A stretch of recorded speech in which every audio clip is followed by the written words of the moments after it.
Lad mig vise dig, hvordan du nemt former dit ostebrød.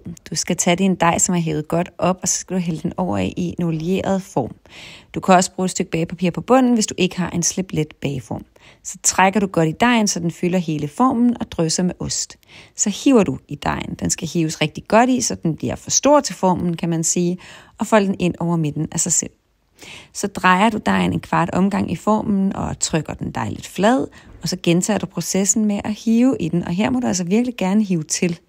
Du kan komme olie på fingrene, fordi så kan du nærmest sådan trække dejen lang. Og når det her det er gjort, så skal dejen egentlig bare lige stå til hævning i bageformen i en times tid, og derefter så er den hævet rigtig godt op.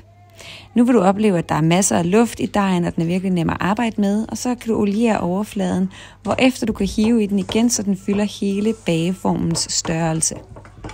Så drysser du med salt på overfladen, og så tager du med fingerspidserne og ligesom trykker huller ned i dejen.